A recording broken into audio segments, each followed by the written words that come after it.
Olá, sou Etienne Marcos Rocha, da Gestão de Projeto na Prática, GPNP. E hoje com mais uma entrevista inspiradora, né? Hoje com a amiga que dividiu secretariado executivo, né, com escrita de contos e romances, né? Ela conseguiu conciliar os dois, né? E eu trabalhei junto com ela na mesma empresa, né? E eu acompanhei esse processo, né, dos primeiros livros que ela escreveu, né? Foi muito legal, né? Então, hoje a gente tem a Karina Luft, né? Muito obrigado, Karina, muito obrigado mesmo por você ter aceito esse seu convite e falar um pouco, né, sobre um pouco do secretariado executivo e sobre a escrita de contos e romances. Vamos começar, né, pela sua história do secretariado, né? Como é que você decidiu? Como é que começou essa coisa de você ser secretária executiva? O que é isso, né? Muitas vezes as pessoas não sabem o que é secretariado executivo. Imagina, quem agradece o convite sou eu. Estou super feliz de estar aqui participando contigo e com os teus seguidores, né? Poder colaborar com o canal. Bom, vamos lá. O secretariado executivo bilíngue, por incrível que pareça, ele ainda que causa uma má interpretação, né? As pessoas ainda vinculam a ideia dessa assessoria executiva, que na verdade os cursos de secretariado, eles são secretariado executivo ou bilíngue ou trilíngue. No meu caso, foi um curso de secretariado executivo bilíngue, inglês-português. E a gente percebe, a gente sente, além de sentir um certo preconceito ainda, porque tem um estigma muito grande em cima da profissão de secretária, a gente percebe que mesmo nos dias atuais, e olha que eu comecei o curso em 1989, quer dizer, foi antes da década de 90, né? A gente percebe o mesmo tipo de preconceito ainda, de que é uma atividade muito simplista, de que é uma atividade em que esta profissional não precisa pensar, né, que ela é apenas uma parte operacional, que ela só executa, que ela não tem um pensamento estratégico, o que não é verdade. Eu me lembro que um dos meus executivos, eu trabalhei para 9 executivos em toda a minha carreira, e um dos meus executivos sempre dizia: Karina, eu vejo você como uma gestora, eu trato você como eu trato os meus gerentes, quer dizer, eu vejo você nessa mesma linha de pensamento e de trabalho que eu vejo os meus gerentes, porque ele era diretor, né, naquela época. Então, assim, o trabalho de uma secretária executiva, ele é menos operacional e mais estratégico. Não que ele não seja operacional, é evidente que a gente faz muitas atividades operacionais no dia a dia, mas são atividades bem mais complexas do que uma simples secretária, né, do que um simples atender um telefonema e anotar um recado, né? Nos dias atuais, isso nem existe mais dentro da realidade de uma secretária executiva, né? Até porque os gestores, eles estão muito conectados e, através das próprias mídias, eles já atendem o celular, eles já respondem via WhatsApp, né? Eu me recordo que talvez nos últimos 15 anos, eu não tinha mais o telefone da mesa do meu executivo direcionado para o meu ramal, ou seja, era ele quem atendia o ramal dele, porque essa atividade simplista de atender um telefone, ela não existia no nosso dia a dia, né? Não sei também, talvez porque eu tenha trabalhado numa empresa extremamente inovadora, uma empresa moderna, uma empresa sempre com uma visão à frente do seu tempo, né? Então, talvez eu tenha tido a sorte de ter trabalhado com pessoas muito à frente dos nossos tempos e que enxergavam no papel ou na figura de uma secretária executiva aquela assessora, aquela gestora, aquela pessoa que ia realmente ajudar a pensar, trazer novas ideias, lapidar novas ideias, participar das reuniões, como sendo não uma simples redatora de ata, mas uma pessoa que pudesse interagir junto com o grupo, junto com a equipe, não é? Então, assim, ela é uma atividade, ela é uma profissão extremamente rica, é uma profissão que eu gostei muito de desempenhar, né? Mas infelizmente, ela não é vista assim pela grande maioria. As pessoas realmente não conhecem a secretária executiva, né? Eu acredito que, assim, que ainda há muito preconceito nesta profissão. Eu comecei de uma maneira até, assim, meio às cegas, porque quando eu ia fazer o vestibular, eu estava com 17 anos, eu estava em dúvida entre jornalismo e arquitetura, né? Eram duas profissões que me seduziam bastante.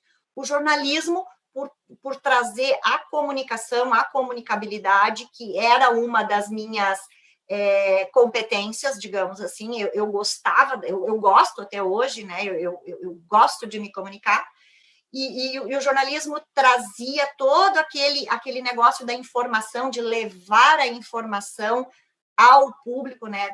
Ser uma porta-voz de uma notícia. Então, assim, eu tinha uma sedução muito grande em cima disso. Tanto que, quando eu era criança, e me perguntavam o que tu vai ser quando crescer, eu ligeiro dizia, eu vou ser repórter. Eu tinha microfone, né, de brinquedo, eu usava aquele microfone, eu me imaginava entrevistando pessoas, eu me imaginava numa bancada de telejornalismo e tal. Mas eu também tinha uma simpatia muito grande pela arquitetura. Primeiro, porque eu sempre fui muito boa em matemática, e por incrível que pareça, eu era melhor em matemática do que em letras, do que em língua portuguesa. Então, por eu ter uma facilidade em matemática, e eu gostava muito, gosto até hoje de trabalhar com a criatividade, com cores, com composições, e na minha casa eu estou sempre compondo, e eu vou modificando aqui, modificando ali, tal. Eu pensei, nossa, será que eu não vou ser feliz sendo uma arquiteta, né? Que eu vou ter todo esse ambiente das cores e da criação e tudo mais. E eu estava meio em dúvida ali.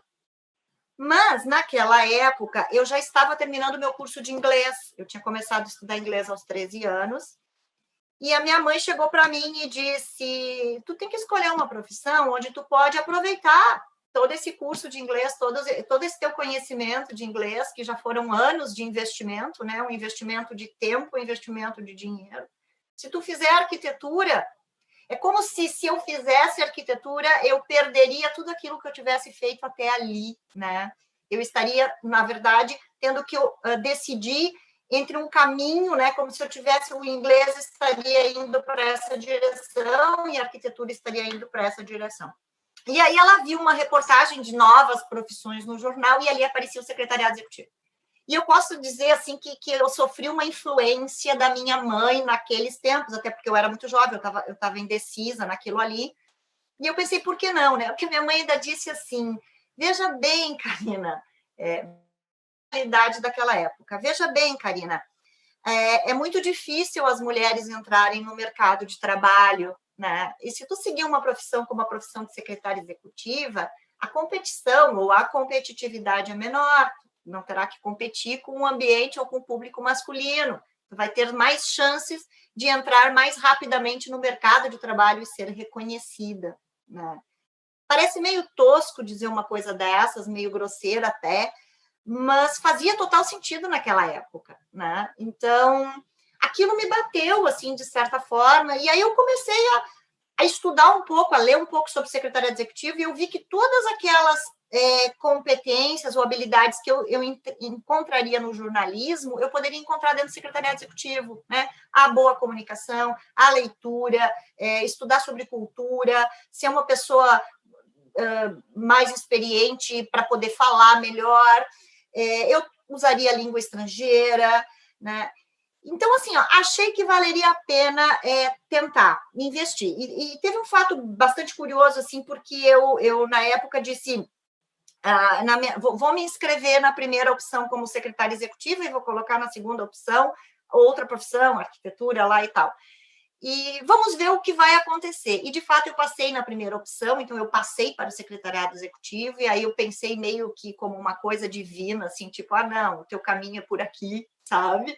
Sabe aquelas coisas, se não deu ali é que não era para ser, sabe? Vou por esse caminho aqui. E comecei a minha trajetória. Eu confesso que no início eu encontrei algumas frustrações, não tinha certeza se eu terminaria aquela faculdade.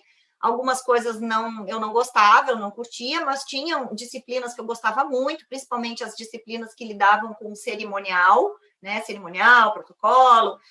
E como eu comecei a ter aula com o pessoal de jornalismo, porque eu comecei a ter cadeiras de rádio, cadeiras de televisão, porque uma secretária executiva, de repente, pode ser, até pensando numa secretária pública, né, de um deputado, de um político, daqui a pouco ela tem que ser uma porta-voz, então ela tem que ter essa habilidade diante da câmera. E comecei a trabalhar também, teve uma disciplina muito interessante de técnicas gráficas e audiovisuais, então como tu trabalhar com as cores, a harmonia das cores. Aí daqui a pouco eu pensei, nossa, tudo que eu imaginei lá na arquitetura, tudo que eu imaginei no jornalismo, eu estou encontrando aqui, né? Então, por que não seguir? E continuei, me formei e não tive muita dificuldade para entrar no mercado de trabalho. No início, um pouco, porque eu me formei muito jovem, eu estava com 23 anos, e a secretária executiva é uma profissão em que as competências técnicas não são tão importantes quanto as competências comportamentais. Então, assim, eu não tinha aquela postura de uma secretária executiva, eu não tinha a maturidade de uma secretária executiva.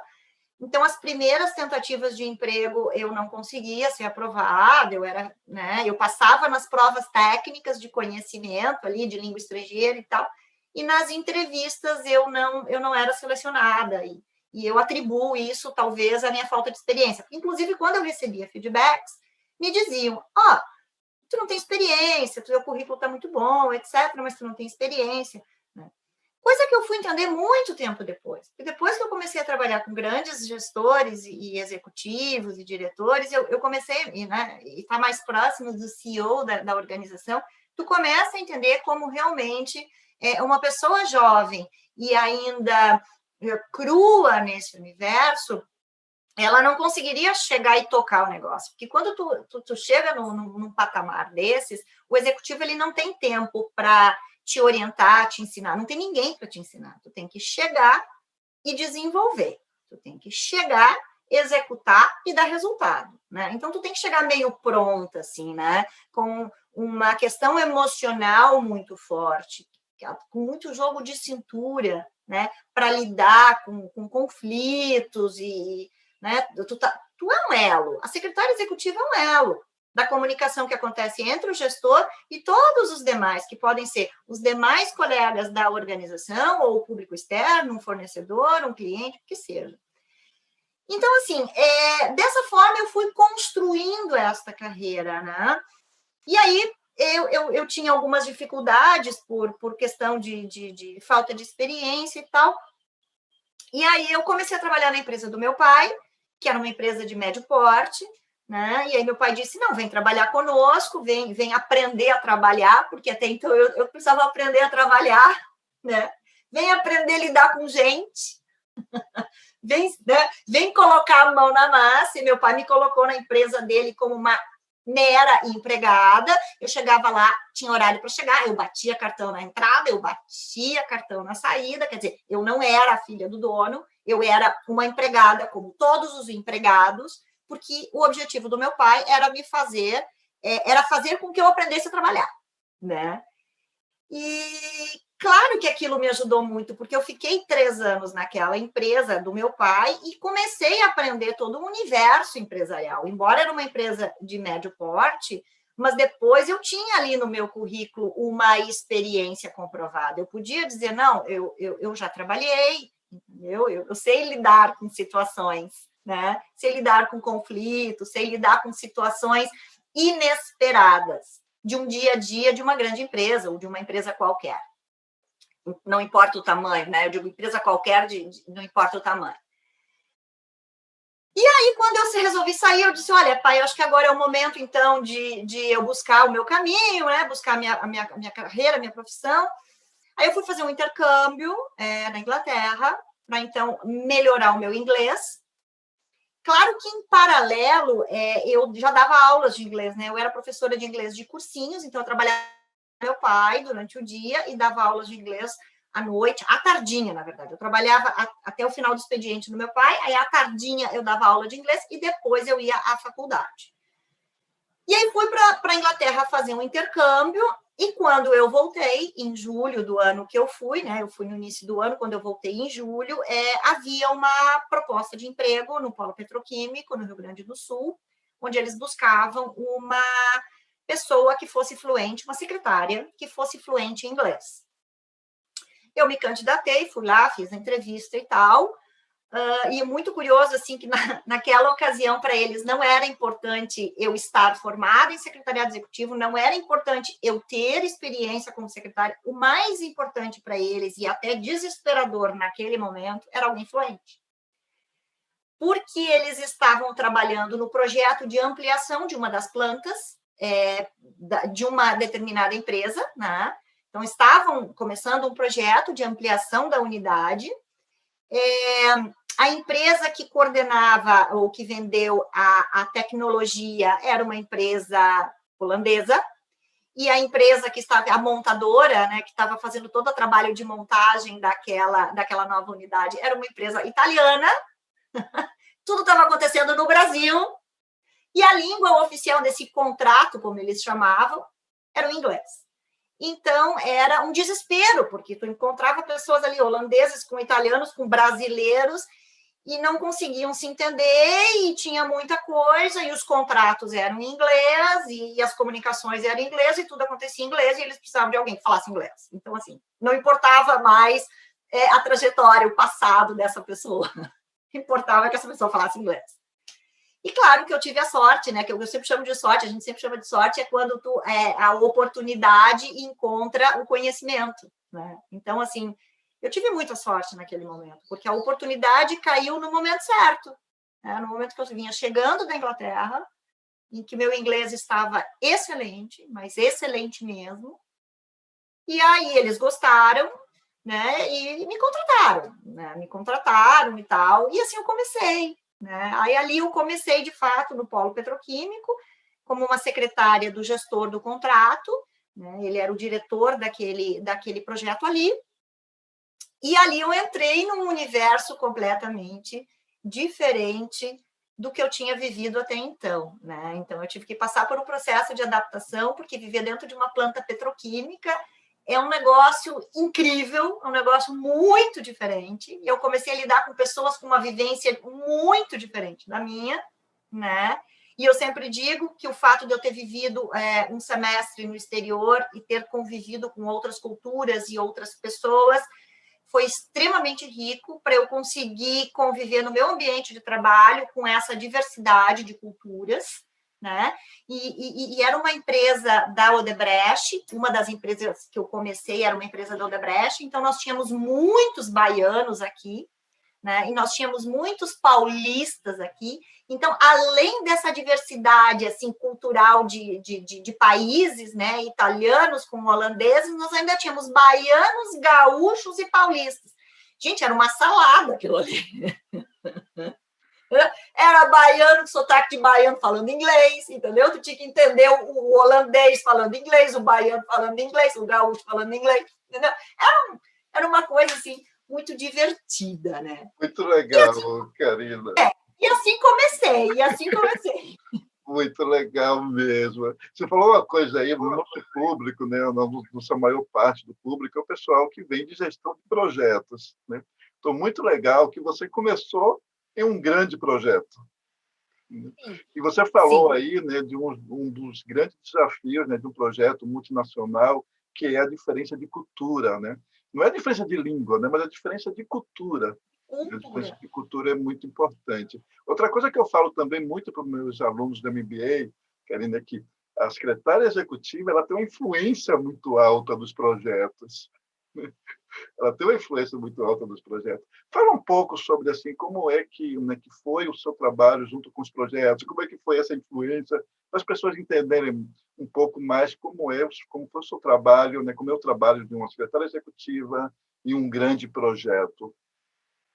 Então, sabe que isso aí agora que tu falou me lembrou de uma fala de um dos meus executivos, uma vez, quando ele disse, eu gostaria que você criasse de secretárias, que vocês fizessem um benchmarking, eu gostaria que você liderasse isso, coordenasse isso, e você pode chamar secretárias de nível nacional, não precisa ser apenas as da unidade aqui do Sul, etc., porque eu quero que vocês façam um benchmarking e entendam quais são as vulnerabilidades, dificuldades, limites, atalhos, etc., que todas enfrentam.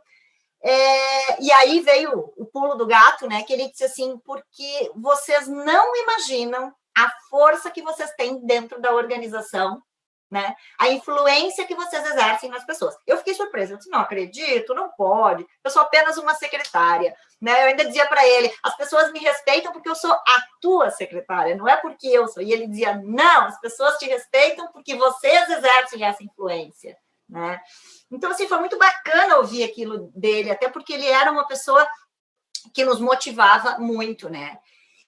Parte de projetos, eu participei, e ele me chamou uma vez, quando eles estavam fazendo os cursos de Seis Sigma, né, ele me chamou e disse assim, Karina, eu tenho um desafio para ti, eu quero que tu desenvolva, eu quero que tu faça o treinamento de Seis Sigma, né, e eu quero que tu desenvolva um projeto de Seis Sigma aqui dentro da organização. Eu disse, mas como? Seis Sigma é uma coisa para engenharia?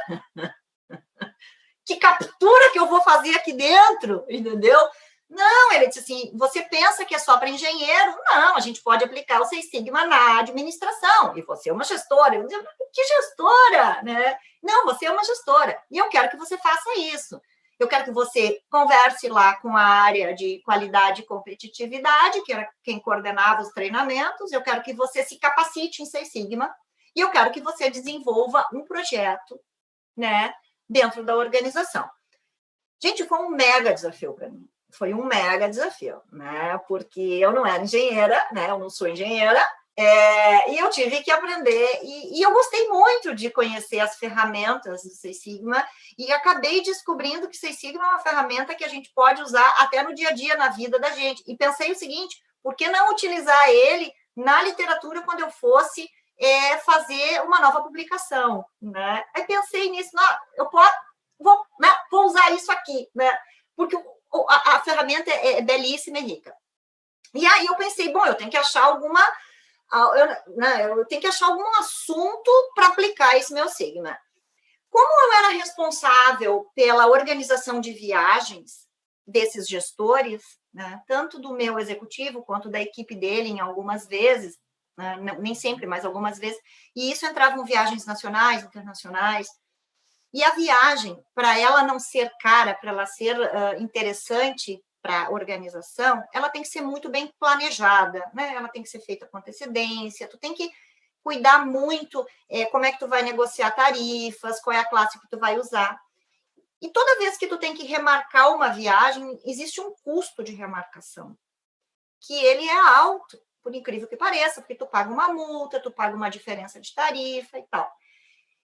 E isso acontecia com muita frequência no meio dos executivos, dos diretores. A gente programava uma viagem com 3 ou 2 semanas de antecedência, próximo de onde acontecia a viagem, a agenda mudava totalmente, o cenário era outro, eles não podiam mais viajar, e tudo era diferente, a gente tinha que... E eles só diziam para mim, Karina, remarca. Karina, mudei o roteiro. Karina, mudei o trecho. E eu comecei a ver uma oportunidade de ganho ali, porque a conta, o custo desta não qualidade, deste não planejamento, ele era alto.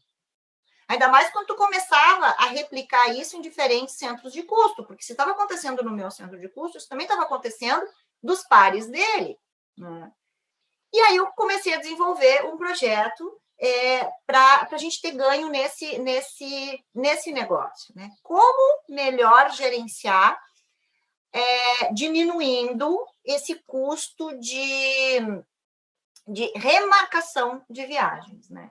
Então, esse eu posso dizer que foi o meu primeiro grande projeto, assim, né? Um projeto administrativo, onde eu faria uma captura significativa para a organização, onde eu poderia colaborar significativamente para a minha organização, tanto no sentido financeiro quanto no sentido comportamental, né? Replicando para as outras pessoas essa ideia e como elas deveriam se planejar e agir. Então, assim, como treiná-las e orientá-las para que elas pudessem ter um melhor comportamento diante da gestão de suas viagens, né?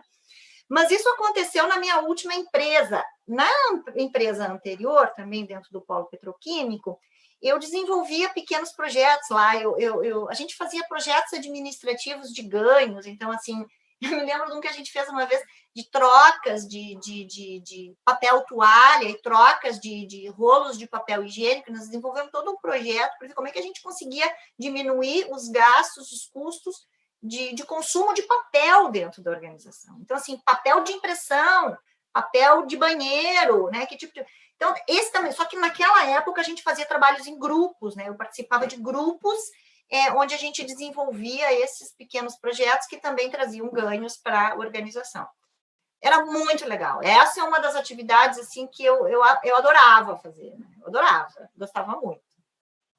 Muito legal, Karina, muito legal. Então, né, está provado aí, né, que tem uma influência forte, né? A secretária executiva tem uma influência forte, eu sempre falo isso. E a secretária executiva ela pode realmente ter projetos para ela, né? Então, você teve projetos para você também. Você não só participou de projetos, como você teve um projeto seu, né? Muito legal isso, né? Você já falou que te motivou, né? Quais foram os principais desafios também, como secretário executivo. Vamos passar agora para um outro projeto, né? Que é o projeto, né, de escrever um livro. Como é que começou essa paixão por literatura? Você começou com contos, né? Como é que foi isso? Na verdade, eu comecei com crônicas, né? Cara, é um processo muito louco, sabe? Veio de uma maneira inesperada. E eu sempre gostei de escrever. Eu sempre tive facilidade para escrever. Desde os tempos de colégio, redação sempre eram as disciplinas que eu tinha mais facilidade. Eu gostava muito. E como eu sempre fui muito falante também, contadora de histórias, né? E muito imaginativa, então, assim, era uma coisa que já está em mim, que já é uma característica minha. Mas eu nunca pensei em ser escritora, nunca me passou pela cabeça essa possibilidade. Mas aí, um dia, dentro da organização, né, na empresa que eu trabalhava, um colega que cuidava ele trabalhava na área de marketing e ele cuidava do informativo, da organização do informativo, da composição do informativo da empresa. E ele era publicitário e tal, e a gente se dava super bem. E um dia ele me telefonou, me perguntando se eu não estava disposta a escrever uma crônica, contando uma história, alguma vivência minha dentro da organização. E se eu não estava disposta a escrever essa crônica para o informativo. E eu também, né? O convite, eu aceitei o convite. Pensei, por que não? E escrevi a tal crônica, que na verdade era uma situação até embaraçosa que eu tinha passado dentro da empresa, uma situação engraçada. E eu pensei, vou escrever. E escrevi e foi publicado e deu uma repercussão muito grande dentro da empresa. As pessoas começaram a rir, começaram a me telefonar para me dizer o quanto tinham gostado, que eu continuasse, etc. E ligavam para o marketing pedindo para esse meu colega manter ou colocar uma coluna ou, né, um espaço fixo para que eu pudesse escrever outras crônicas, porque eles queriam continuar lendo. E isso aconteceu, eu escrevi mais algumas poucas crônicas, até que uma colega me perguntou se eu nunca tinha pensado em desenvolver isso, em profissionalizar isso, né? E não, nunca, né? Eu era uma secretária executiva, entendeu? Pessoa que tinha pensado em ser jornalista e arquiteta, escritora agora. Que negócio é esse, né? Isso é profissão, né? A gente tem esse outro preconceito. Isso é profissão? Isso é trabalho, né? Isso dá dinheiro, né? Ou isso é coisa de vagabundo? Porque existe isso, né? Artista é coisa de vagabundo, né? Tem esse estigma também. Na verdade, a minha carreira, a minha vida toda, eu só peguei coisas que têm estigmas, né? Secretária, escritora, e ainda fui escrever policial, mas policial, outro grande problema. Outro grande problema. Mas, enfim, aí eu comecei a fazer uma oficina literária em Porto Alegre, e ela era uma oficina de contos. Né? Então, basicamente, a gente acabava sendo estimulado a escrever contos. Eu não era uma boa contista, eu não tinha esse conhecimento, e logo de cara o meu professor disse, olha, tu é uma romancista, tu tem perfil de novelista, tu tem perfil de romancista, tu é uma pessoa que escreve muito, que tem muitas histórias, tu tem, né, a tua gama de personagens é muito grande, enquanto o conto é só uma fotografia, um recorte, é uma cena, né, uma história curta, que é uma coisa densa e que acontece ali num flash, assim. A gente sente em ti que tu escreve muito, né? Tu compõe muito, tu vem construindo muitas coisas no entorno dessa tua história. Então, tu é uma romancista. Mas, enfim, eu continuava escrevendo contos para aquela oficina e sendo bastante criticada, porque eu cometia erros muito básicos, né? Eu não sabia fazer e tal. Mas um dia eu escrevi um conto de uma situação de fetiche, né, de uma situação fetichista, porque lá uns papos engraçados dentro da oficina e tal, e aí rolou aquele papo de pé, adoração de pé, homem que adora pé, homem que admira pé, coisa e tal. E eu gostei de umas coisas macabras, assim, uns negócios mais diferentes, umas coisas mais assustadoras. Por exemplo, gostei de terror, suspense, tensão, mistério, investigação, blá, blá, blá, blá. Eu pensei, cara, eu vou escrever um conto onde essa personagem, ele vai ser um fetichista, mas a relação dele com esse fetiche, ela não vai ser uma relação saudável, ela vai ser uma relação doentia. Ele vai ser um psicopata, né? Em que ele vai sequestrar essas meninas, essas moças, para ter algum tipo de relação com elas, e depois ele vai cortar os pés. Ele vai amputar e esses corpos serão encontrados sem os pés. Né? Ele vai levar consigo os pés. E eu escrevi um conto e levei esse conto para a aula. E o meu professor disse assim, meu Deus, mas nós temos uma maravilha de uma história aqui, uma história assim, uma história diferente, etc. E tal, com uma riqueza grande de personagens, etc. A gente gostaria de saber mais sobre isso aqui. Eu vou te lançar um desafio. Eu quero que transforme isso aqui num romance. Né? De novo, lá foi a Karina, mais um desafio. Né? Quero que transforme isso aí em romance. Tu vai me trazer a cada aula um capítulo. Pensa o seguinte, em vez de trazer contos, a cada aula é um capítulo dessa tua história, nós vamos discutir aqui, nós vamos interagir, nós vamos ler juntos e tal, e tal, e tal. E eu fui fazendo, né? Como um exercício de uma oficina literária, sem ambição nenhuma. Nenhuma ambição. Mas fui construindo, de acordo com as ferramentas que eu já tinha de vida, de como me organizar para isso. E fui construindo, levava. Quando estava pronto, o professor disse assim, muito bem, temos uma bela história aqui, agora nós vamos publicar isso. Nós vamos transformar isso num livro. E aí eu tomei outro susto, né? Pensei, meu Deus, como isso e tal. Não, a gente vai ver editora, eu vou te ajudar, vou te indicar, etc, né? E vamos trabalhar isso aqui. E aí as coisas foram acontecendo. Eu tinha um colega de oficina que estava começando uma editora, que, por sinal, hoje é uma das melhores, talvez, uma das melhores e mais reconhecidas e que mais cresceu no Rio Grande do Sul, que é a Dublinense, que está fazendo um trabalho belíssimo. Então, de novo, eu acho que eu tive sorte, entendeu? Eu tive sorte. Tive muita sorte, porque eu fui cair nas mãos de um profissional que estava começando, mas estava começando de uma maneira tão séria, e tão bacana, e tão bonita, e que cresceu tanto, que se destacou, que hoje é uma das editoras mais procuradas, né? E que tem que negar a cada ano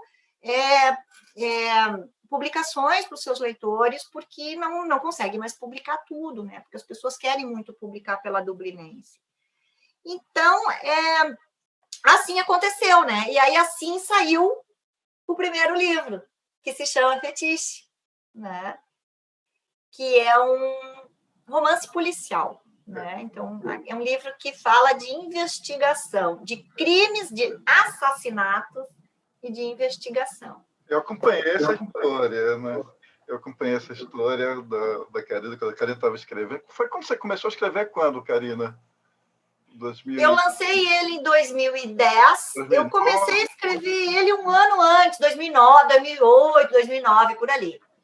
Foi quando eu conheci Karina, mais ou menos 2008, 2009, né, quando eu fui para o Sul, conheci Karina. A gente escreveu uma peça junto, lembra, Karina? Escreveu uma... E aí, Karina, foi muito bom ter escrito a peça com você, porque aí eu senti, porque eu tinha uma intuição muito forte na escrita para teatro, né? Então, sempre E aí eu senti a necessidade de ir para o técnico, de saber mais o técnico, né? Aí eu comecei a fazer uma oficina também, né? Com a professora Graça, que ela, né, também, a mesma coisa com você, ela vai guiando, ela foi me guiando também para um certo, né, um certo tipo de dramaturgia, né? Então foi muito legal, né? Então eu acabei na dramaturgia infantil.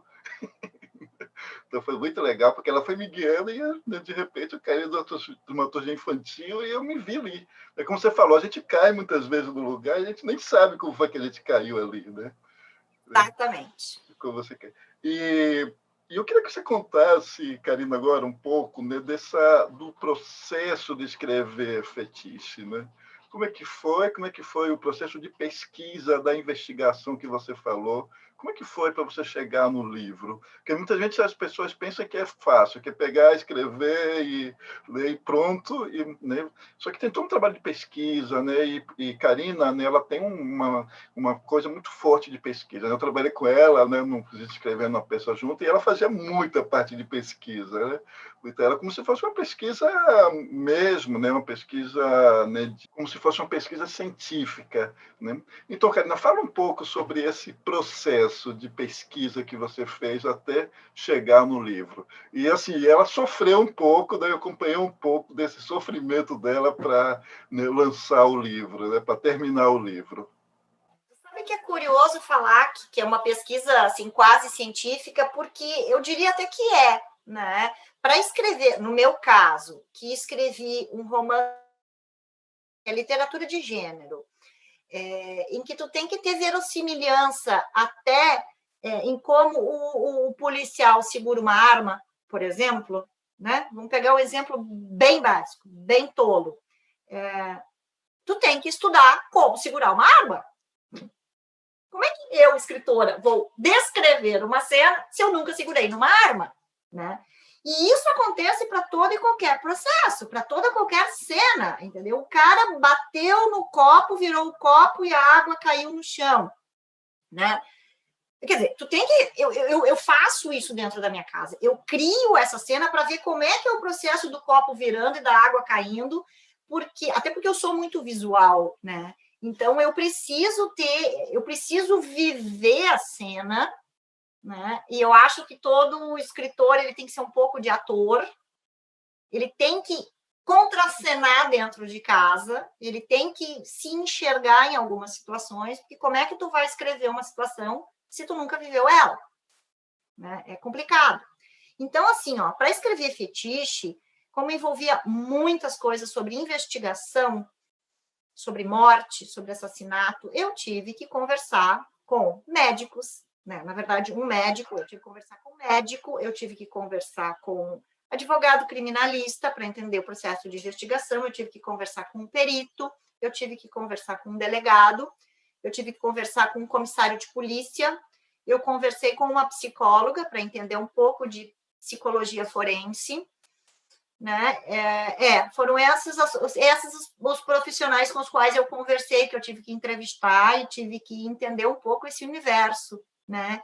Da morte por uma amputação de membro, como é que acontece, né? Quanto tempo acontece para essa pessoa realmente morrer a partir da amputação de um membro, quer dizer, amputou um membro, ela morre instantaneamente ou ela morre dentro de 1 hora, dentro de 2 horas, dentro de 3 horas, né? Por quê? Porque eu tinha que escrever um laudo técnico no meu romance, escrito por um perito, que dizia, olha, a vítima foi encontrada, suspeita-se que já estava morta há tantas horas, né? Então, assim, isso tudo tinha que ser verossímil. Então, eu tive que pesquisar muito, né? E como eu sou visual e como eu sou uma pessoa que precisa viver a cena, eu pensei, eu vou fazer um laboratório dentro de uma delegacia. Eu preciso ir para dentro de uma delegacia. Mas como é que eu vou falar do universo de uma delegacia se eu nunca estive dentro de uma delegacia? E eu fui fazer laboratório dentro de uma delegacia. Fui lá, conversei, pedi permissão, etc. E eu ficava sentada, assim, num banquinho, bem próximo do plantão, assim, da onde era o plantão da delegacia daqui de Montenegro, e eu ficava observando o layout daquela delegacia, onde eram as salas, como é que as pessoas chegavam ali, quais eram os problemas, como é que era a funcionalidade daquela delegacia, né? O ventilador que ficava girando, etc., né? Como é que era a dinâmica dessa delegacia? Então, além de muita pesquisa em sites, jornais e livros de leitura, eu fiz muita pesquisa de campo também, né? Eu até queria ter ido além, mas não me permitiram. Eu queria ter ido ao IML para ver um cadáver, não me permitiram, né? E meio... Às vezes eu acho que até foi bom que não me permitiram, mas tudo bem. Mas, assim, eu fiz muita pesquisa, eu trabalhei com muita vontade na construção desse romance, né, desse livro. E veja bem que, na época, não havia pretensão de publicação. Era apenas um exercício, na minha cabeça, era apenas um exercício de uma oficina literária que eu vinha fazendo, né? Para apenas aprimorar a minha escrita, minha técnica, melhorar a minha forma de leitura, me tornar uma pessoa mais interessante, até porque eu pensava assim, ó, se eu tiver esse diferencial, eu vou ser uma secretária executiva mais interessante dentro da organização para a qual eu trabalho, né? Ou se um dia eu precisar competir no mercado de novo, pô, olha que negócio interessante, é um diferencial, né? Então, ele aconteceu muito mais nesse sentido do que com aquela pretensão de me tornar uma escritora. Ele é um romance policial, né? Quando eu li, né, eu até falei, não sei se você lembra que eu falei com você, Karina, eu não gosto de romance policial, mas o seu é diferente. Não lembra que eu falei? Eu lembro muito bem, e essa tua fala é uma fala que reverbera para mim, e principalmente quando a gente encontra o que tem muito preconceito, né? Existe muito mais pessoas para criticar do que para te dar força ou para te elogiar, principalmente vindo dos academicistas. E eu sempre cito a tua fala, Etienne, porque eu acho fantástico a pessoa que chega até mim e diz assim, poxa vida, eu não gosto desse gênero, não é o gênero da minha escolha, eu jamais compraria isso, não é nananana. Mas eu li o teu trabalho, pô, o teu trabalho ficou bem feito, bom, parabéns, Karine. Muito diferente de quando há aquele silêncio de boicote que a gente percebe, por incrível que pareça, é visível, né? A pessoa pensa assim, tu vê que estão te boicotando, tu vê que tem um silêncio, tu vê que tem um nariz torcido para aquilo ali e tal, né? Então, eu fico pensando assim, que coisa mais pobre esse tipo de comportamento, né? Que simplista isso, né? Tudo bem, não é a tua literatura, tu quer ser um beletrista, tu quer seguir um lirismo, tu quer ser um poeta, que bacana, que bom que tu está estudando para isso, que tu te prepara para isso, que bom que essa é a tua veia, que legal. Tu quer seguir uma coisa, né, mais elitizada, pô, que legal. Mas não desfaz o trabalho daquele que quer uma literatura mais popular ou mais urbana, vamos dizer assim. Exatamente, Karina. Então, eu me lembro que você falava, né, que o pessoal falava que era literatura de taxista, não foi? Que você falava isso. Tá. Exatamente. Eu recebi esse tipo de comentário infeliz, né? Comentário muito infeliz. Assim, eu ouvi muitas coisas infelizes, mas muitas coisas felizes também. Muitas coisas é tão bem escrito, né? Tão cativante assim, né? Como a Karina escreve, né? É uma escrita que você vai se envolvendo, mesmo que você não queira, mesmo que você não goste, mesmo que você ache aquilo macabro, porque, como ela falou, né? É uma coisa... Né? Mas você vai se envolvendo, né? Eu li muito rápido, assim, né? Eu li muito rápido, até eu fiquei surpreso, né, como eu li tão rápido, porque, como eu falei, né, não é uma literatura que eu gostava, mas é uma literatura muito boa, né? Então eu recomendo, né? E o segundo livro, Karina, O Verme, é uma continuação, né? Teve sim. Na verdade, também, aí o Verme, de novo, eu não continuava, eu não tinha essa pretensão de me tornar uma. Mas aí o fetiche acabou me trazendo algumas surpresas bem agradáveis, que foi em 2010, quando eu lancei, além dele ter sido um recorde de vendas no lançamento, estavam todos muito felizes no dia do lançamento, tanto a livraria, né, em que eu fiz o lançamento, quanto a editora, além de estarem todos muito felizes com o público que nós conseguimos atrair por conta dessa história, dessa capa, desse título, etc., e do movimento que a gente fez, né, de influenciar as pessoas, naquele mesmo ano, o Fetiche acabou ficando finalista de um prêmio muito importante, que é o Prêmio Açorianos de Literatura, um prêmio aqui do Rio Grande do Sul, que é um prêmio muito importante, e que foi um negócio surpreendente, né? Porque é o tipo de gênero, é o tipo de literatura que não ganha destaque em lugar nenhum, né? Ela é uma literatura, para os academicistas, bem marginalizada, né? Bem desprezada, né? Então... Ele concorreu com outros gêneros, não é isso? Ele concorreu... Que categoria foi, Karina? Ele concorreu em narrativa longa, né? Mas claro que os outros 2 livros não tinha nada a ver com esse gênero, eram outros gêneros e tal. Quando eu conheci os meus colegas e os livros dos meus colegas, eu sabia que Fetiche não ganharia aquele prêmio. Mas, para mim, aquele momento ali já era um grande prêmio. Já era, não, foi e continua sendo um grande prêmio. Um grande prêmio. Porque realmente foi uma coisa surpreendente. Esse livro, né, escrito de uma maneira tão iniciante, assim, eu era uma iniciante, uma pessoa desconhecida, não era do meio, com a menor pretensão, mas claro que com muito trabalho, muita dedicação, muito empenho, muito, né? Houve esse reconhecimento. Eu entendo como um grande reconhecimento de um trabalho bem feito. Entende? Eu não preciso dos louros de um prêmio de foi a melhor. Não, eu preciso apenas do reconhecimento de todo o empenho que eu tive até aquele momento.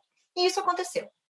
Claro que daí, com a mídia e com a divulgação, eu acabei vendendo mais exemplares, ele acabou saindo do Rio Grande do Sul, outras pessoas conhecendo, etc, etc. E a minha editora, né, a Dublinense, ela participa da Feira de Frankfurt, a Feira do Livro, né, a maior feira do livro do mundo. Todo ano eles vão, em outubro, no mês de outubro, eles vão a Frankfurt, e lá eles expõem, tem lá o stand deles, e nesse momento houve uma editora alemã que se interessou pelo Fetiche, e aí então a gente vendeu o direito autoral para a editora Bera, e a Bera traduziu para o alemão e publicou o Fetiche, distribuindo ele na Alemanha, Áustria e Suíça, né? Mas na Suíça só na parte alemã, e na Áustria, então, né, na parte alemã também, ali na Áustria não tem essa divisão, mas na Suíça ele seria divulgado, vendido na região que se fala alemão. Bom, e aí muitas coisas foram acontecendo, foi uma outra grande surpresa, e depois, de novo, uma editora da Croácia se interessou, e aí foi vendido o direito autoral para essa editora da Croácia, só que eles ainda não publicaram, quer dizer, esse negócio também em stand-by, assim, que tem todo um recurso, um negócio político no meio, né? Mas, enfim, às vezes eu penso assim, ele ainda não aconteceu na Croácia, não sei se vai acontecer, mas o fato de uma editora croata ter se interessado por ele, ter gostado, já é um ganho para mim, entende? Né? Isso já é um lucro, assim, eu já me sinto feliz, lisonjeada e satisfeita por esse reconhecimento. E aí, como o Fetiche ele tem um final aberto e ele dá uma possibilidade do leitor imaginar diversos finais, e quando eu acho que esse é um recurso muito interessante, eu gosto de finais abertos, onde o leitor possa criar, né, deixar sua imaginação.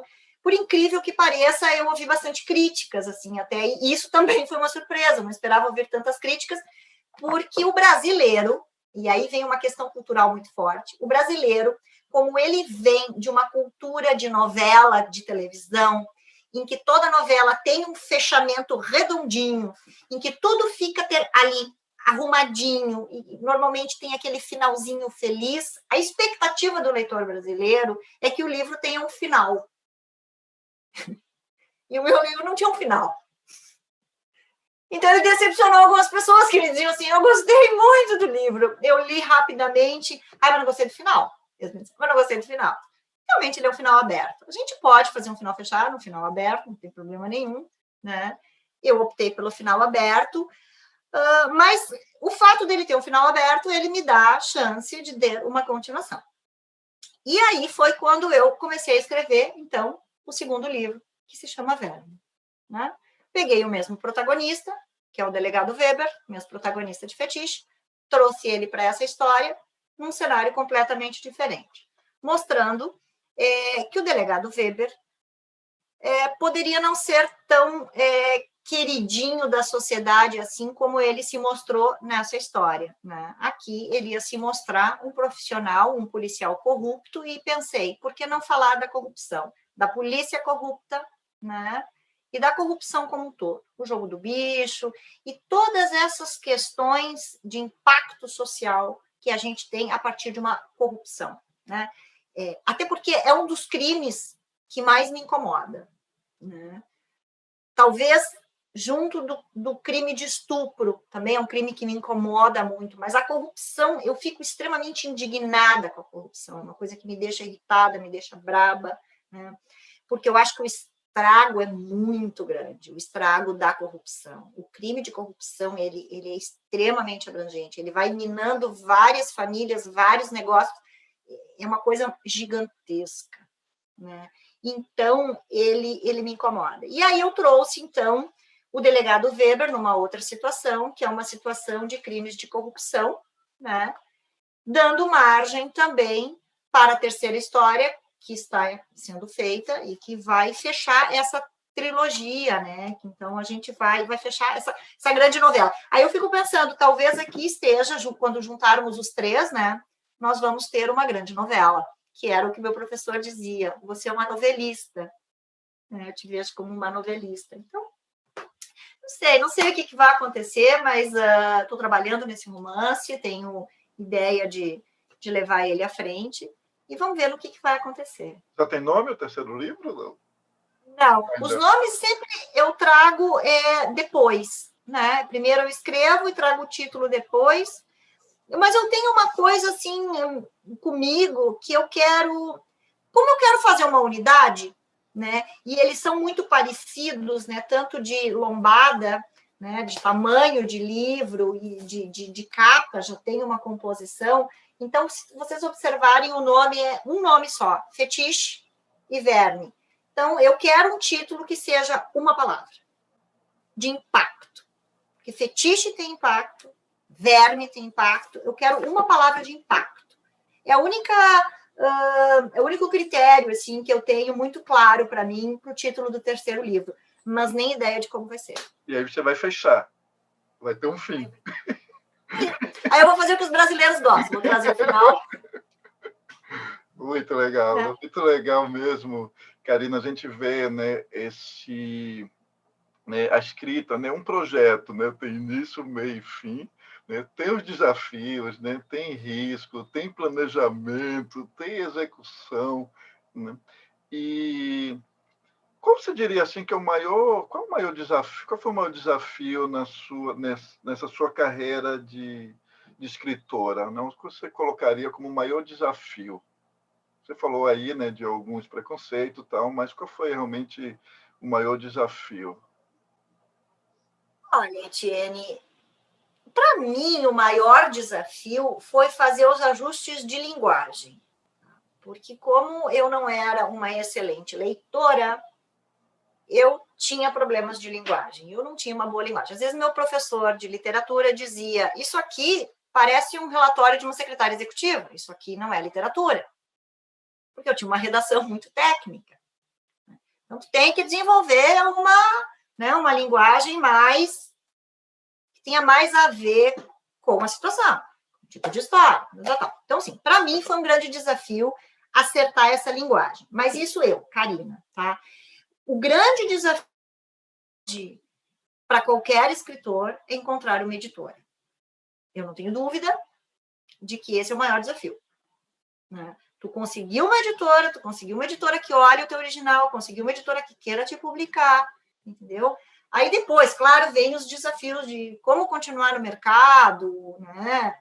Até tem uma coisa assim, pode ser meio romântica, meio de administrador, ou que não bate muito bem, mas assim, como que eu vou agradar esse leitor? Né? Eu sei que esse pensamento está errado. A gente não pode pensar como que eu vou agradar o leitor, porque tu não vai conseguir agradar todos os leitores, porque isso não existe, porque cada um tem o seu estilo. Então, assim, eu não posso pensar como que eu vou agradar o leitor, porque não, é diferente de quando tu está vendendo um par de meia, né? Eu vou ter...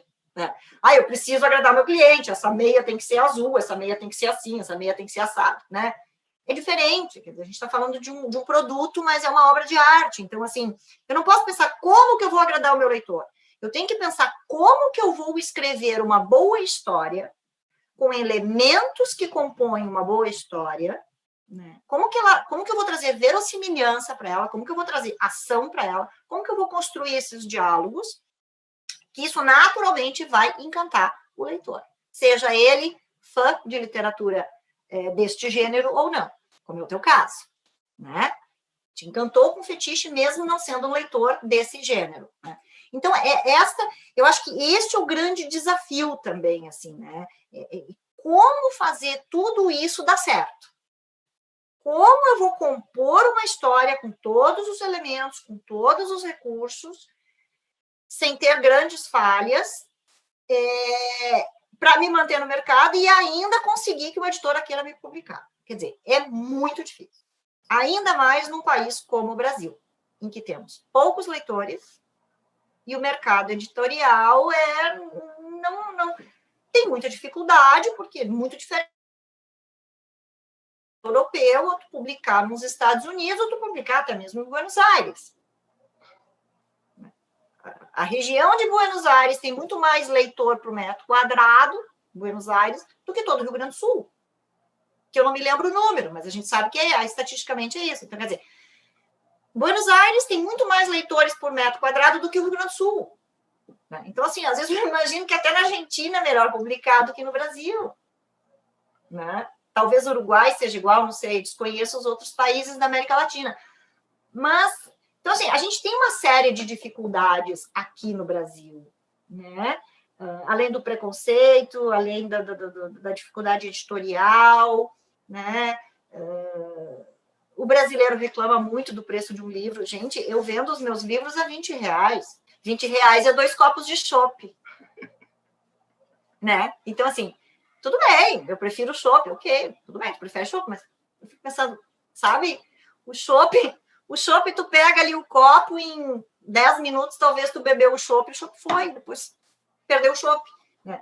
O livro não, o livro tu compartilha, o livro tu vai lá, tu consulta, tu aprende alguma coisa, quer dizer, ele amplia a tua mente, né? Mas, infelizmente, a gente tem essa cultura aqui no Brasil, né? De que um copo de chopp é melhor do que um livro. E, Karina, além desses desafios que você falou aí, teve também o desafio de conciliar, né, mas durante a escrita, né, você conciliar 2 carreiras, né, porque por mais que a gente não enxergue como carreira, mas é uma carreira, né, são 2 carreiras que você teve que conciliar ao mesmo tempo, né? Como é que foi isso? Eu sou uma pessoa bastante organizada, né? Muito vem da profissão de secretária. Porque se a secretária não for organizada, ela não consegue atender tudo e todos no momento ou com o nível de excelência que ela precisa. Então, claro que eu tenho um recurso muito de organizar, de ter tudo assim, ó, em caixas, em pastas, em arquivos, tudo etiquetado. Então, eu sou muito organizada. Então, isso facilitou muito. Então, como eu tenho essa disciplina de definir tempos para as coisas,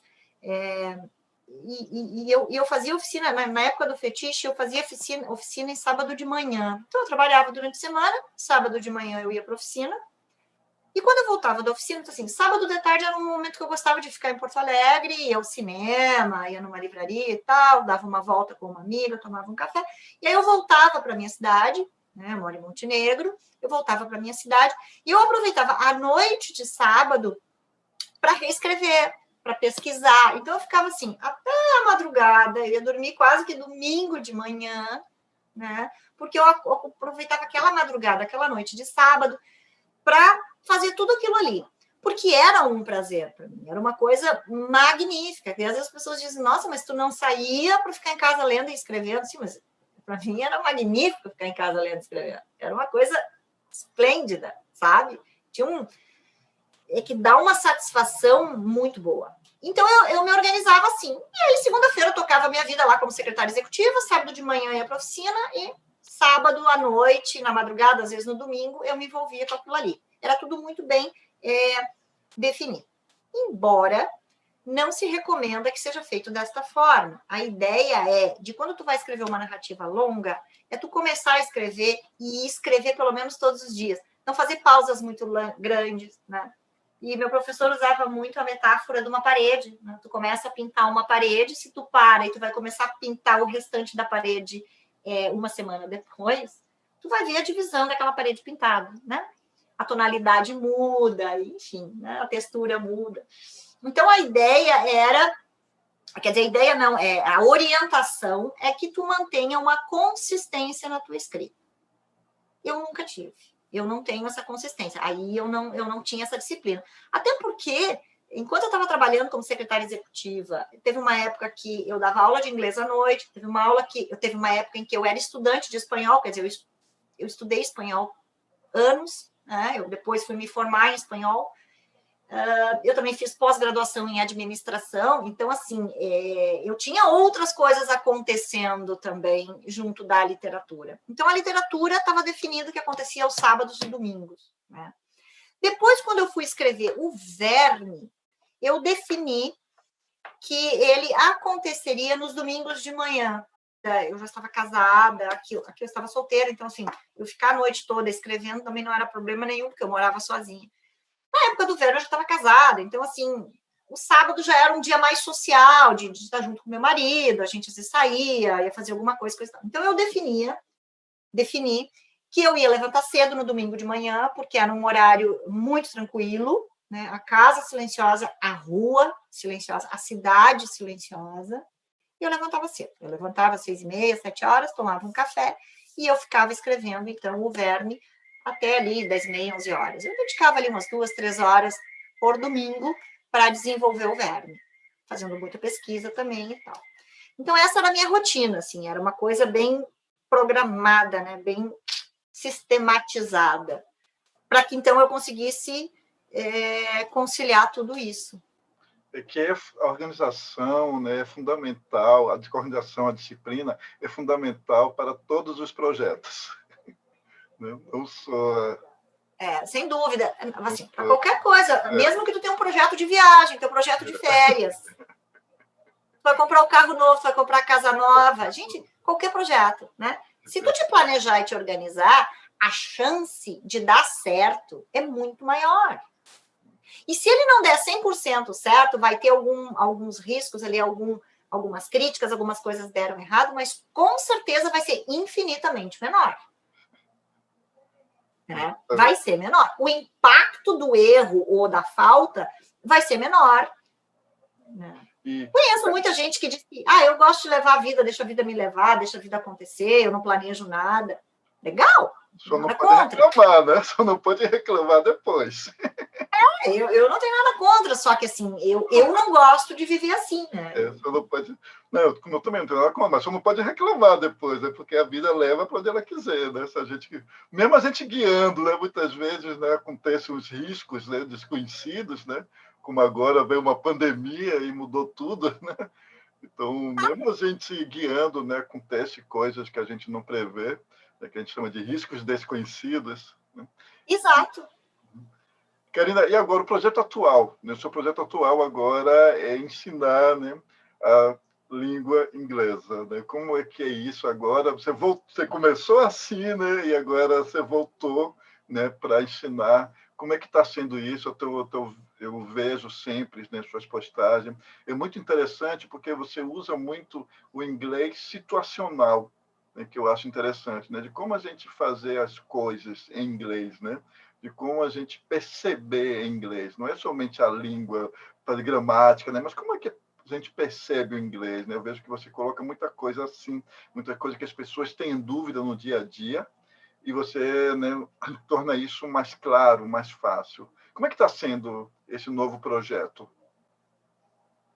Está sendo desafiador também, né? Porque eu encerrei a minha carreira como secretária executiva em 2019 para começar uma nova trajetória, quer dizer, trazer de volta essa questão do inglês, de ser uma professora de inglês, agregando todo o meu conhecimento de secretariado. Eu penso assim, não quero ser apenas uma professora, mas eu quero ser uma pessoa que vai desenvolver pessoas, né, que vai preparar essas pessoas, ou ajudar essas pessoas a se prepararem para o mercado de trabalho, ou ajudar essas pessoas a se prepararem para uma viagem, que pode ser de turismo, né, ou de negócios.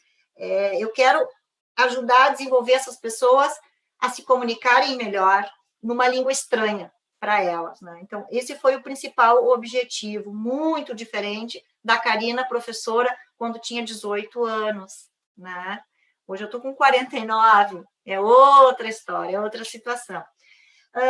Está sendo bastante desafiador, porque quando eu idealizei esse projeto, eu tinha mapeado tudo, eu saí da organização em que eu trabalhava no final de 2019, finalzinho do ano ali, no final de novembro, né? Está fechando um ano agora. já tudo mapeado, comecei os treinamentos e as negociações com a franquia que eu ia representar ali em janeiro e fevereiro, para em março começar de fato a atuar, né? Trabalhando com adultos, que eu quero trabalhar com adultos, preparando essas pessoas. A minha ideia era visitar empresas, grandes corporações, e apresentar o meu portfólio, apresentar meu trabalho, meu projeto e tal. E aí veio a pandemia e atrapalhou um bocado, né? E as coisas não decolaram na proporção que eu esperava, o que eu tinha planejado, né? Então, assim, deu um acidente de percurso aí. E aí eu tive que rapidamente adaptar tudo isso para aulas online, porque até então eu não pensava em aulas online, eu pensava em aulas presenciais. Eu irei à empresa fazer cursos em company, ou então as pessoas virão até a sala que eu vou montar para isso, né? Mas daqui a pouco mudou tudo. Eu pensei, nossa, eu vou ter que me reinventar. E aí eu fiz um curso de inglês online na Universidade de Cambridge, que foi um curso de 4 semanas, com 2 horas de aula por dia, em como ensinar inglês online. Quer dizer, a Universidade de Cambridge foi muito rápida e ofereceu um curso para todos os professores de inglês do mundo, e era uma comunidade de 2.000, cerca de 2.000 e poucos professores do mundo todo, tentando se adaptar e como ensinar, né? Quais as melhores plataformas, que recursos vamos usar, né? Qual é a pedagogia que vamos usar, qual é a metodologia que vamos usar, o que funciona, o que não funciona. Como é que vamos motivar essas pessoas? Como é que vamos trazer as novidades para as pessoas que têm essa restrição ao online, né? Eu não gosto de aula online. Gente, não tem muito para onde correr, né? Assim. Aí, às vezes, eu fico pensando se em toda a minha vida eu tivesse deixado de fazer algumas coisas simplesmente porque eu não gosto de, ou tivesse dito, não vou fazer isso porque eu não gosto de, nada teria acontecido, entendeu? Nada teria acontecido. Né? E hoje eu me considero uma pessoa feliz, satisfeita, realizada, porque aconteceram muitas coisas legais. Mas por quê? Porque eu me permiti ir além, né? Então, assim, a gente começou a trabalhar ali aquela grande comunidade, bem no início da pandemia, ali, acho que foi abril que eu fiz isso, enquanto estava todo mundo naquela cena de lamentação e de desespero, o que vai acontecer, tal, eu só ouvia o ex-ministro da Saúde, o Mandetta, dizendo assim, vamos ter dias duríssimos. A previsão é de que isso vá até setembro. Enquanto as pessoas tentavam criticar o ministro da Saúde, esse cara está baseado em dados, tem estatísticas, tem ciência, tem estudo. Quer dizer, ele não está blefando, ele está nos alertando. Vamos ter dias duríssimos até setembro.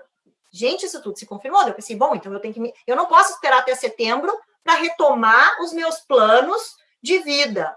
Entende? Eu tenho que ver como é que eu vou adaptar isso ao novo cenário. E aí fui me preparar e comecei a divulgar aulas online. E aí criei a minha conta no Instagram, o meu perfil no Instagram que já existia, adaptei ele para esse perfil de aulas de inglês. E aí eu pensei o seguinte, gente, eu só conheço, acho que 4 ou 5 pessoas que gostam de gramática na vida, que é o escritor, o professor de língua portuguesa, o tradutor, e nem me lembro mais qual é o outro. Mas esses tempos eu andei... o resto, ninguém gosta de gramática, gente. As pessoas não gostam de gramática. Se tu começar a ensinar gramática, tu vai correr, entendeu? Se eu colocar um post ali dando uma aula de gramática, né? Eu vou atingir quem? Profissional de letras. Mas é o profissional de letras que eu tenho que atingir? Não. Eu vou atingir o tradutor, o escritor. É esse que eu preciso? Não é esse que eu preciso atingir. Eu preciso atingir pessoas que precisam aprender inglês, porque precisam usar o idioma no seu dia a dia. Como é que acontece o inglês na rua de Londres? Na estação de trem de Nova York? Como é que acontece o inglês dentro... Tu quer comprar um ticket de teatro, tu vai para Broadway, tu quer comprar um ticket... Como é que... Entendeu? Então, assim, eu tinha que trazer o inglês do dia a dia, o inglês aquela coisa que confunde. Eu tenho que esclarecer para o meu aluno o que normalmente confunde. O que me confundia, né? E eu vivi isso muito na pele, porque eu tinha estudado 5 anos de inglês numa escola de idiomas. Depois eu fiz 5 anos de faculdade, onde eu tive inglês em todos os semestres. Né? Eu tive aulas de inglês em todos os semestres durante 5 anos.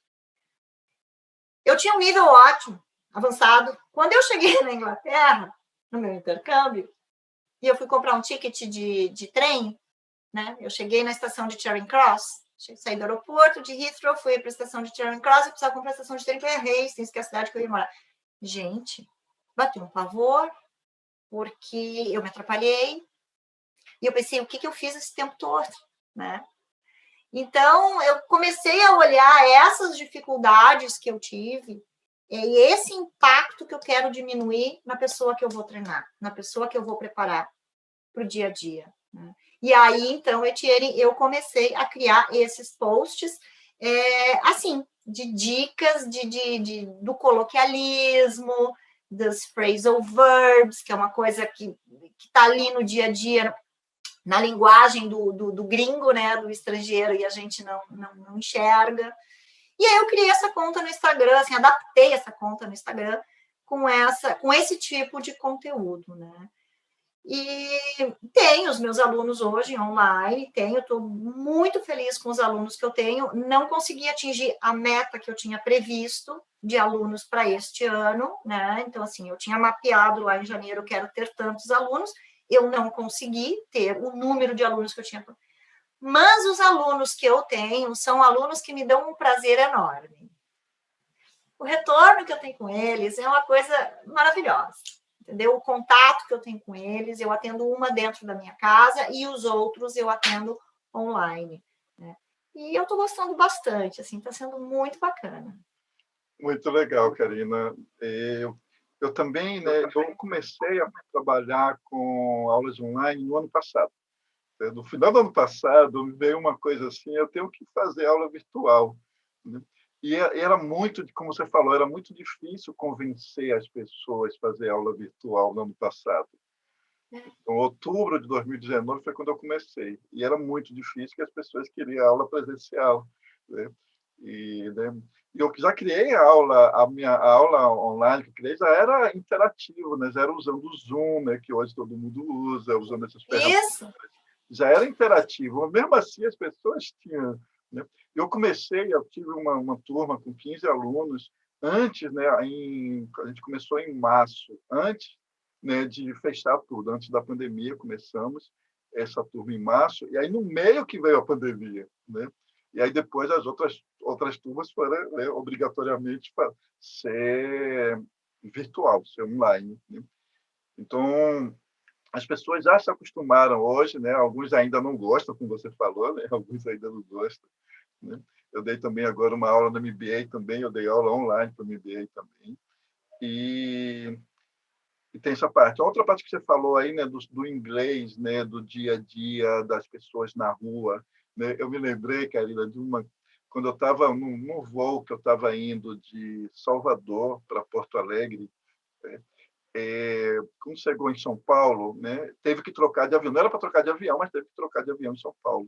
E aí tinha uma pessoa na minha frente que eu vi que aquela pessoa era um rapaz que ele não saiu. Eu vi que ele era estrangeiro, né? Aí eu falei com ele, né? Né? Aí ele não tem. Aí eu falei com ele, não, a gente. Né? Falei com ele até espanhol, na verdade. Eu falei com ele, não, você vai ter que trocar de avião, a gente cambiar, né? Eu usei meu portunhol, né? Eu usei meu portunhol, a gente conseguiu se comunicar. Ele era israelense, né? Ele tinha pedido, né? Aí nessa conversa, né? Ele estava indo, sabe onde ele estava indo? Para Fortaleza. Só que ele pediu Fortaleza e a pessoa entendeu Porto Alegre. E a gente vê muito parecido, né? Fortaleza com Porto Alegre. A gente não, né? A gente não. Então, ele estava indo, na verdade, para a praia de Jericoacoara. Né? E eu falei assim, mas Jericoacoara não é lá. Então, ele pediu a passagem para Fortaleza e deu a ele Porto Alegre. E depois que a gente vai ver que é muito parecido. Né? Então, erros assim a gente pode cometer lá fora, né? como ele cometeu esse erro aqui, erros assim a gente pode cometer lá fora. Né? Que a gente pensa que está falando certo, né? Ele pensa o que foi entendido, né? E ele foi para o outro lado. Né? Então, é por isso que eu acho muito importante nessas dicas que você dá para evitar esses erros, né? Que erros, você colocou outro dia como fala várias coisas, né? Usando o E, né? Eu vi uma postagem sua que eu achei muito legal, né? Porque aquilo ali todo mundo tem dúvida, né? Quando tem dois E junto, quando tem um E junto, como é que fala? Então, eu acho muito legal, parabéns por esse trabalho. Né? E, Obrigada. para terminar agora, Karina, né? Terminar agora, foi muito legal, né? Essas suas. Você deu várias dicas aí, né? Você deu várias dicas, mostrou a sua experiência, né? Mas, para a gente terminar, que dicas, né, você daria para quem quer escrever um livro, por exemplo, né? Um romance? Quem quer escrever um romance, que dicas você daria? Olha, a primeira e mais preciosa é leitura. Leia e leia muito. Leia mais do que você imagina. Né? Não faça como eu fiz. Eu não tinha esse hábito tão forte. Eu era uma leitora, sim, de livros, mas assim, não era de boa literatura. Tinha a consistência que eu tenho hoje. Né? Isso eu aprendi, eu desenvolvi na oficina literária. Então, é a primeira dica. Leia e leia muito. E se você quer escrever uma narrativa longa, leia romances. Se você quer ser cronista, leia crônicas. Se você quer ser contista, leia contos. E tente ler né, do gênero mais próximo ou do gênero que você pretende escrever. Entende? Quer dizer, faça daquilo ali um objeto de estudo. Né? Faça daquilo ali um objeto de estudo. E quando vai lendo, vai observando a pequena técnica que tem ali. Né? A segunda grande dica é faça uma oficina literária, pelo menos em algum momento da sua vida. Não precisa ficar 8 anos fazendo oficina literária como eu fiz, porque eu fiquei 8 anos, porque eu amava fazer oficina literária. Para mim era um prazer, era um lazer, era uma conjunção de coisas boas. Então eu fiquei 8 anos fazendo, mas não tem uma data. Então, assim, você pode fazer uma oficina literária, eu quero fazer um semestre, quero fazer 6 meses. E hoje em dia nós temos tantas oportunidades online que são infinitamente melhores e mais baratas do que eu, porque eu todo sábado ia a Porto Alegre, pegava o carro, dirigia até Porto Alegre, voltava para o Ministério. Tinha toda uma logística, um deslocamento que hoje a gente não precisa. Então, assim, segunda grande dica, faça uma oficina literária. Terceira grande dica, seja humilde na hora de ouvir críticas, porque elas virão e elas virão que nem um trovão. Então, assim, alguém vai te dar críticas, vai te dizer isso aqui é melhor desse jeito, isso aqui não funciona assim. Aceita isso. Entende? Não seja reativo. Claro que com o tempo você aprende a filtrar as críticas. Você vai conseguir entender a crítica que vem de uma pessoa com conhecimento que está vindo para te ajudar, para não deixar tu te expor ao ridículo, porque ele está vendo que ali tem uma falha e ele está te orientando para que tu tenha uma falha melhor. Tu vai saber diferenciar essa pessoa daquela pessoa que te critica porque ela é amarga com a vida, porque ela é um hater, né? Ou porque ela tá com inveja daquilo ali, ou porque ela quer te diminuir, porque tu vai encontrar esses dois tipos de crítica, né? Que eu sempre chamo a crítica inteligente e a crítica lixo. Então, a crítica lixo, tu aprende a...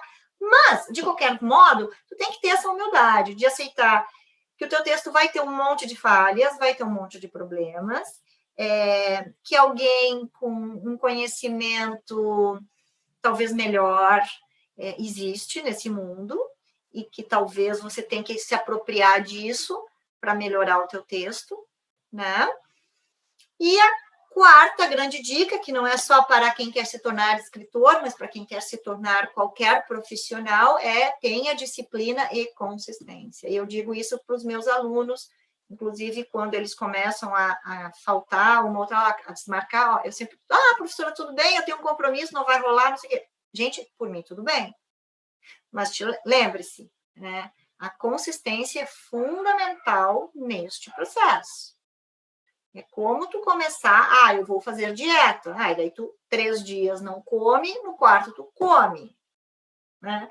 Eu vou começar a correr. Tu tem que correr 3 vezes por semana. Na primeira semana tu corre 3 vezes, na segunda tu corre 2, na outra tu corre 1, e depois tu não corre mais.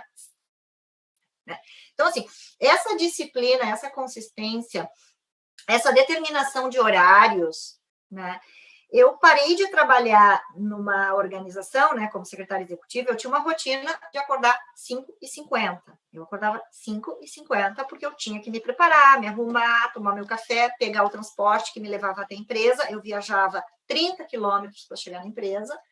Lá eu tinha toda uma logística também de troca de ônibus, né? Não tinha um transbordo, não tinha que pegar um outro ônibus para ir à planta, a unidade que eu trabalhava. Então, assim, eu tinha essa. Quando eu parei de trabalhar lá e comecei a ficar em casa, e veio a pandemia e tudo mais, eu pensei, eu não posso perder a minha rotina de horário.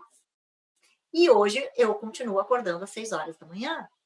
A única diferença é que eu mudei o cenário. Então, assim, eu acordo às 6 da manhã, eu não preciso mais me arrumar como me arrumava, né?